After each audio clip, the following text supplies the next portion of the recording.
Assalamualaikum warahmatullahi wabarakatuh. Saya Dwi Sulfani dengan NIM 2017201076 kelas 2 Ekonomi Syariah B. Di sini saya akan mereview dan membandingkan jurnal guna memenuhi tugas UAS mata kuliah Filsafat Ilmu yang diampu oleh Bapak Enjen Zainal Mutakin MUD. Dengan jurnal yang pertama berjudul Jendela Logika dalam Berpikir, Deduksi dan Induksi sebagai Dasar Penalaran Ilmiah, yang ditulis oleh Imron Mustafa, Jurnal El-Banat, Jurnal Pemikiran dan Pendidikan Islam, volume 6, nomor 2, Juli-Desember 2016.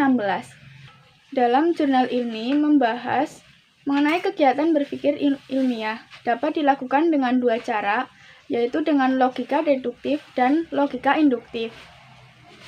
Logika sendiri menurut Aristoteles tidak lepas dari istilah silogistik. Ia merupakan sebuah penjelasan yang di dalam prosesnya mengandung unsur abstraksi atau premis mayor dan definisi atau premis minor. Logika tidak semata-mata lahir sebagai sebuah cara berpikir dalam memandang hidup yang tersusun rapi. Logika setidaknya tersusun dari 3 poin. Yang pertama, konsep atau istilah, yaitu suatu tanggapan akal manusia mengenai suatu objek, baik bersifat material ataupun non-material. Yang kedua, yaitu proposisi atau kalimat pernyataan, yaitu suatu pemikiran yang dinyatakan dalam bentuk bahasa atau bukan.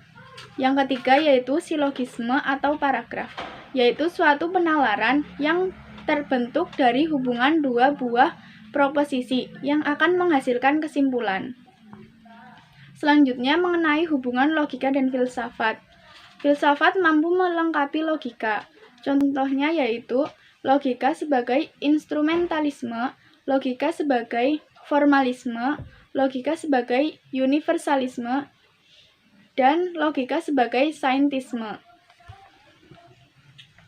Selanjutnya mengenai metode induksi. Metode induksi merupakan salah satu cara untuk menarik kesimpulan yang umum digunakan oleh para ilmuwan. Sedangkan metode deduksi adalah kebalikan dari metode induksi, yaitu menarik kesimpulan kepada yang lebih khusus dan terperinci. Untuk metode penelitian yang digunakan pada jurnal ini yaitu menggunakan metode kualitatif. Mengenai kelebihan dan kekurangan jurnal ini. Kelebihannya yaitu susunan jurnalnya hampir lengkap, bahasa yang digunakan mudah dipahami, dan materi pembahasan sesuai dengan judul jurnalnya. Untuk kelemahan jurnal ini yaitu tidak menjelaskan metode penelitian yang digunakan dengan jelas.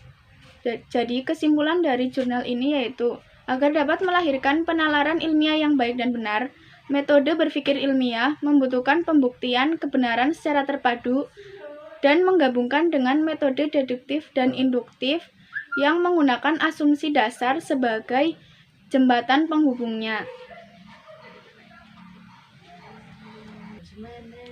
Jika dibandingkan dengan jurnal yang kedua yang berjudul Telaah Paradigma Keilmuan, Kajian Pandangan Tokoh tentang Paradigma Keilmuan, yang ditulis oleh Nurul Mila dan Haryanto, Jurnal Al-Hal, volume 10, nomor 1, Juni 2016.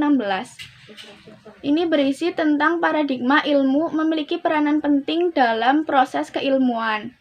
Paradigma ilmu ini berfungsi memberikan kerangka, mengarahkan, bahkan menguji konsistensi dari proses keilmuan. Dalam jurnal ini disajikan banyak tokoh dan paradigma keilmuannya. Salah satunya yaitu John Stuart Mill dengan paradigma keilmuannya. Mill terkenal sebagai pemimpin gerakan utilitarianisme yang kritis. Dan menurut Mill, manusia memerlukan keyakinannya dan menyatukan keinginannya untuk menjaga keharmonisan antar sesama manusia. Untuk kelebihan dan kelemahan jurnal ini, Kelebihannya yaitu bahasa yang digunakan mudah dipahami, materi pembahasannya ringkas dan mudah dipahami. Untuk kelemahannya, pada bagian pendahuluan terlalu sedikit dan tidak menjelaskan metode penelitian yang digunakan. Jadi kesimpulan dari jurnal ini yaitu sebuah paradigma ilmu berfungsi sebagai lensa para ilmuwan untuk mengatasi masalah-masalah ilmiah dalam bidangnya masing-masing. Sekian, terima kasih. Wassalamualaikum warahmatullahi wabarakatuh.